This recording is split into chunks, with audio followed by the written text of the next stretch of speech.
Do you want to listen to our episodes ad-free or even get them early? Great news! We've set up a Patreon account. Patreon accounts allow you to support your favorite creators while enjoying exclusive perks. TSF patron perks include early releases on episodes, discounts on everything in our shop, and a bonus meditation each month. Go to www.patreon.com/thisspiritualfix or go to our website www.thisspiritualfix.com for a direct link. Enjoy!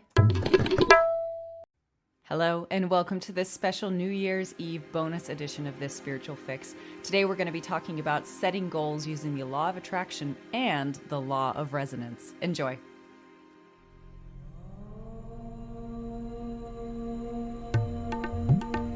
Hypnosis, mindfulness, meditation,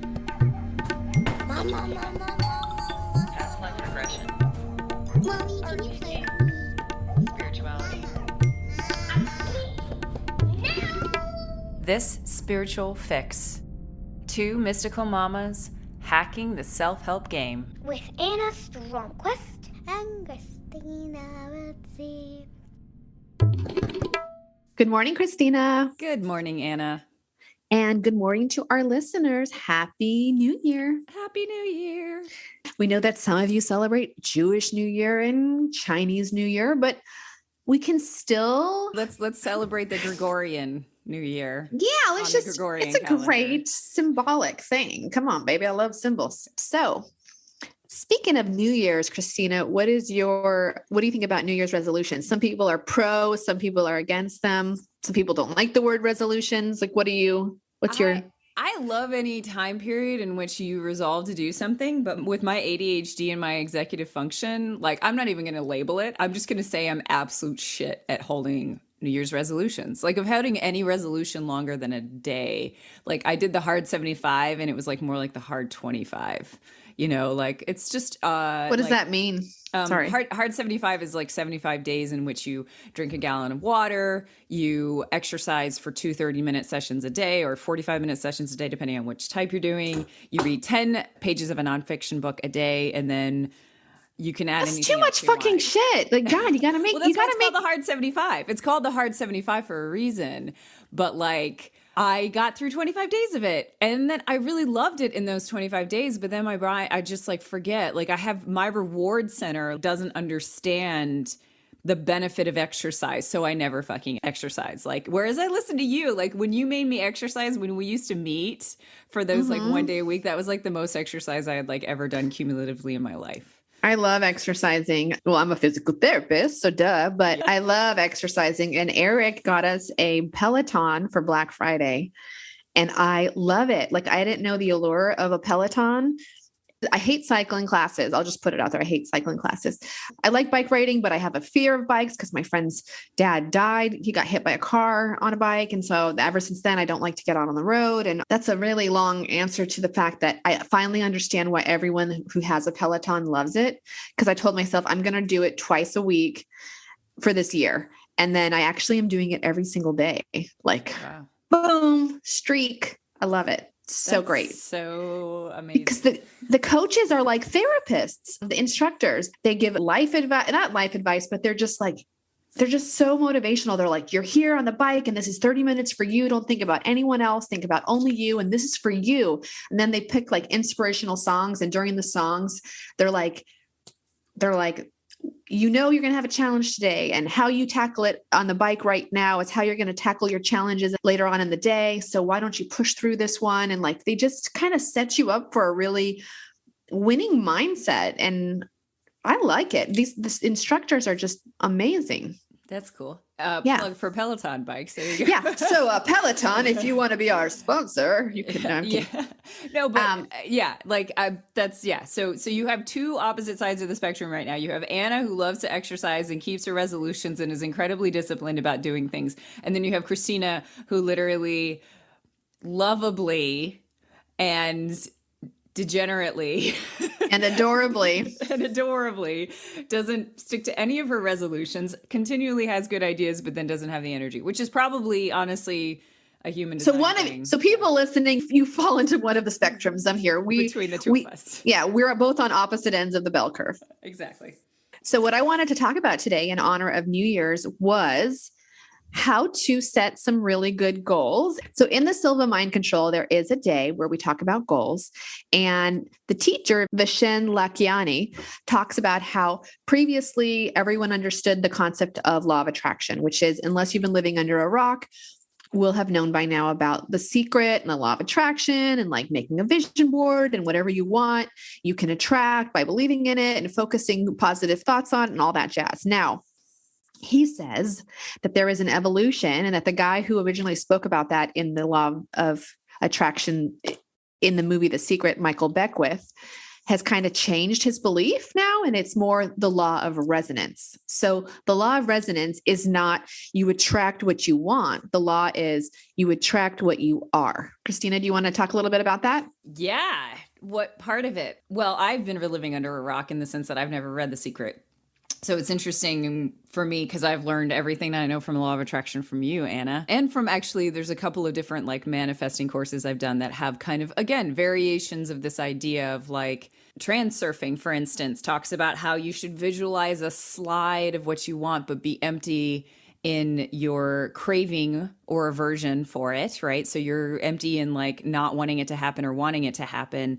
And then imagine what it feels like to be in that slide, right? So that you're bringing the emotion into that experience. There's another woman named Lacey Phillips who has a website called To Be Magnetic. And she talks about how with attraction, it has a couple of different really key things. Like it has to have an engine behind it. So it has to have a motivation. Then you also have to have expanders in your life, people around you who are showing you the energy resonance of what you're trying to attract, things like that. So I know some of the derivations of the law of attraction, but that foundational piece is obviously key. Yeah. Well, and the idea of the law of resonance is that you, instead of attracting what you want, you attract what you are. And I really like that because Vishen talks about how Tony Robbins says that the soul has two desires in life. It has a desire for growth and it has a desire for contribution. And a great example of that is someone, say, is a, ultra rich millionaire, billionaire, and they're completely sad. They're depressed, like the have and the have nots, like the person who quote unquote has it all is depressed and sad. Why? Because if they're not growing or they're not contributing, their soul kind of withers. It's like, it's not enough to have what you want. It's about, is your soul growing? And are you growing? And are you contributing to the world in a meaningful way? And Vishen goes on to say that basically the universe, like the law of attraction universe, is going to fully support you if your goal includes growing and contribution, because that's what we're here to do. Like there's a great quote from Eckhart Tolle, which is, the universe is not here to make you happy. The universe is here to make you conscious. So if you can say, okay, well, I really want this car because it's going to make me happy. No.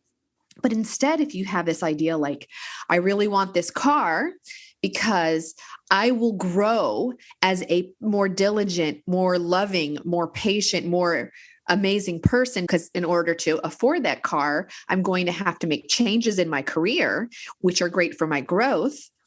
And I'm going to contribute because this car is going to help me take my mother to the hospital.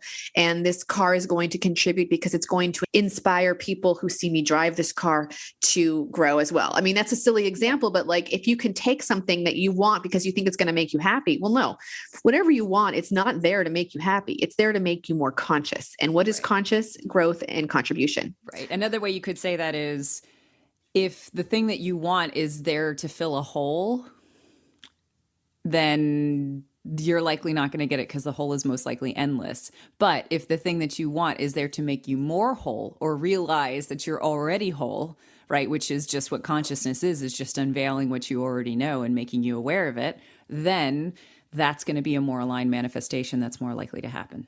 Right. And Vishen says something beautiful. He says, anytime you're trying to imagine fulfilling a goal or seeing a goal realized, you need to imagine two or more people benefiting from this, which is the contribution factor, which I love because in a way he's saying, don't be so selfish. If you want, I'm manifesting $1 million. Well, why?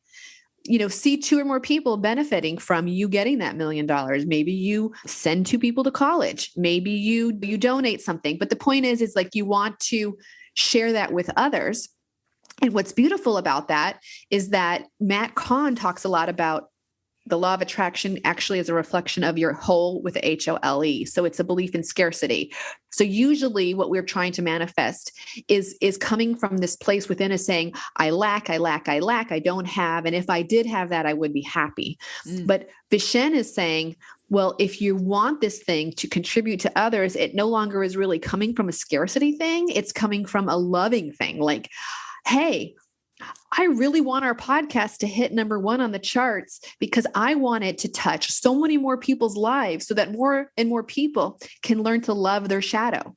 And I can imagine seeing thousands of people benefiting from our podcast. And that is so much more meaningful than me being like, well, I want our podcast to hit number 1 because then I got to put it on my resume or whatever. Yeah. I mean, whatever. It's self-validating or whatever it is, right? Yeah. So you get the idea. So what Vishen talks about, and I've put a free PDF on our website, you can find it on our show notes or how to do this, is to make 3 columns. In the first column, you put experiences.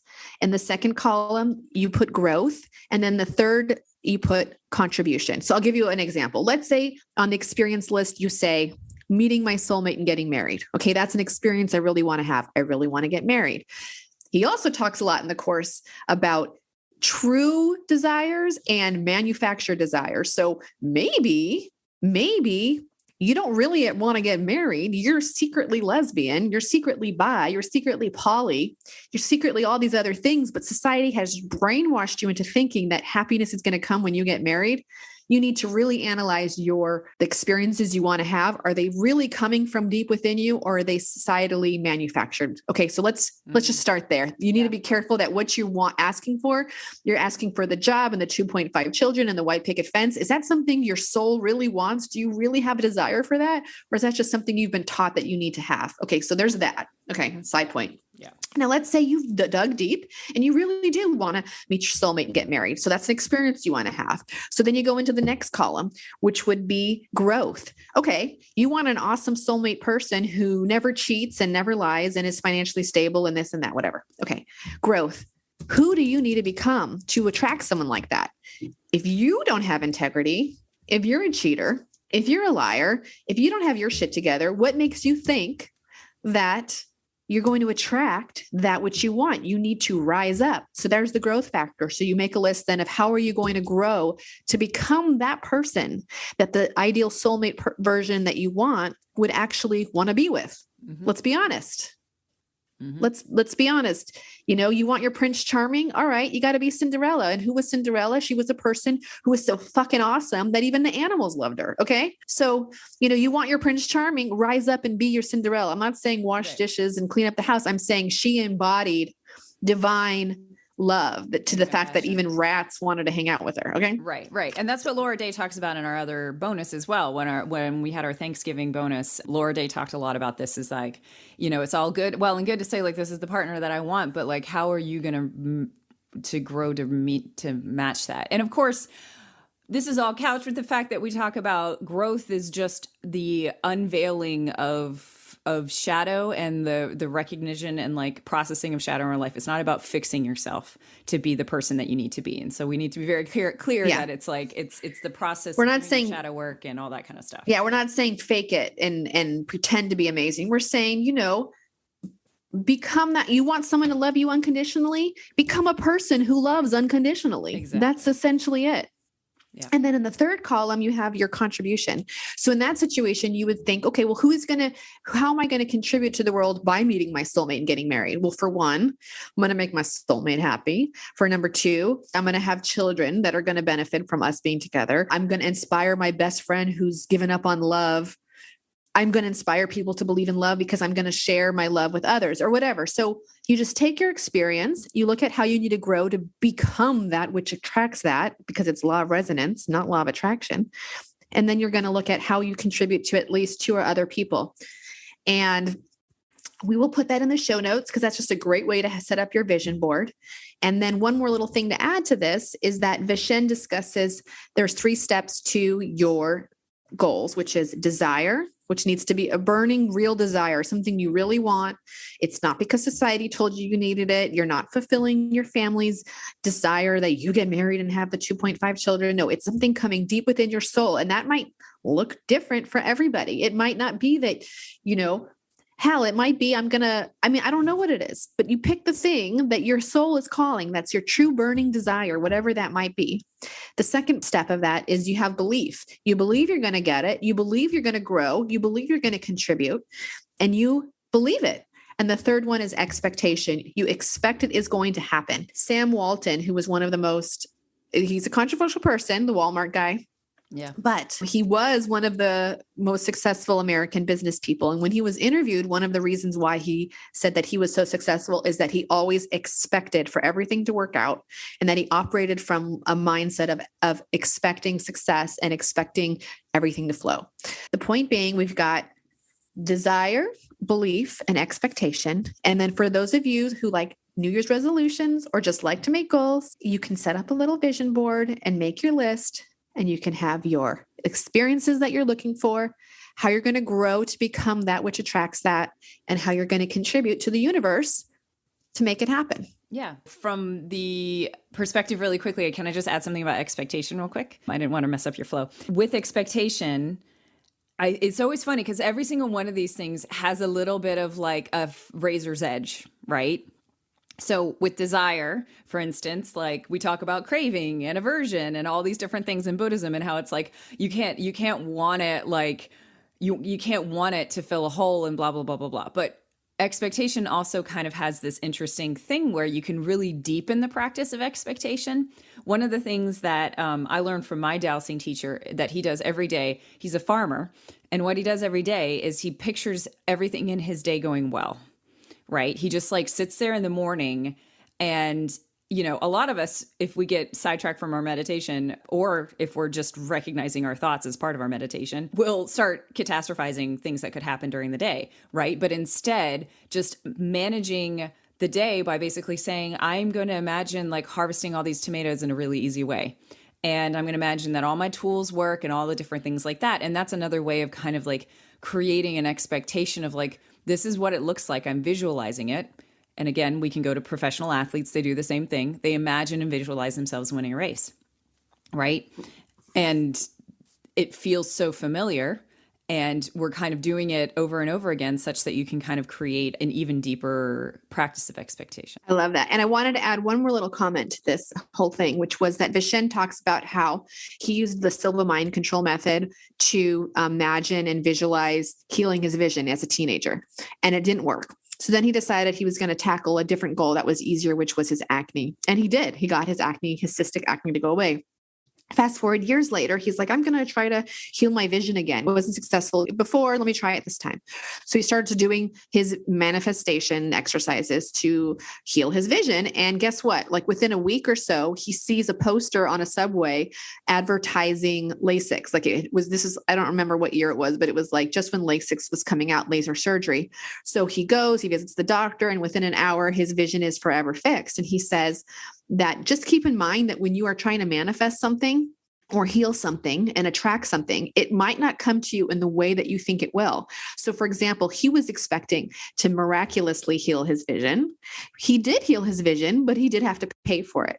So sometimes the answer to your prayers is going to come to you in a way you didn't expect. Maybe it's medication. You're trying to heal X, Y, or Z. And then your doctor says, look, there's new medication that's just come up, or this surgery is just now available. Maybe that is the answer to your prayer. Just remember, there's a cute little parable we've all heard where the man's drowning and someone tries to throw him a life vest, and then a speedboat comes by and he says, no, I'm waiting for God. God's going to save me. And then another cruise ship comes by. He's like, no, I'm waiting for God. God's going to save me. And he dies and he goes to heaven. When he gets there, he's like, God, I was waiting. Why didn't you save me? He did. He's like, I sent you the lady with the life vest. I sent you the speedboat. I sent you the cruise boat, but you didn't take them. So just keep in mind that when you are manifesting things and you are attracting things, it might not come to you in the form that you think. Your soulmate might not look the way that you thought he was. He might be from a totally different background or race or religion or whatever. Or, the acne that you're trying to heal on your face might come in the form of a wonderful new serum or cream that someone randomly gives to you. Just be open that the signs are there that things are coming. And one beautiful way you can keep this going is, he says, you can have a magic journal. And every night before you go to bed, you write at the top of this journal and it says, the magic that I saw in the world today was, and you write down anything that was magical or synchronistic or beautiful, how it came to you that day. When you focus on the magic that's happening in your life, you are opening yourself up to more magic, and you're going to see more synchronicities, and you're going to tune up more to being available and recognizing when these gifts are given to us, because our prayers will be answered. We just maybe need to be a little more perceptive and see the signs and recognize when they're there. Yeah. All right. Well, Happy New Year, everybody. Happy New Year. Mwah. This January, we will hit our 1-year anniversary of this spiritual fix. And we would like to offer you all a gift, which is to become a patron of ours and get special benefits such as early released episodes, ad-free episodes, discounts on our store, and special meditations each month. Go to our website, www.thisspiritualfix.com, for more information. And remember, Humility, gratitude, acceptance, done.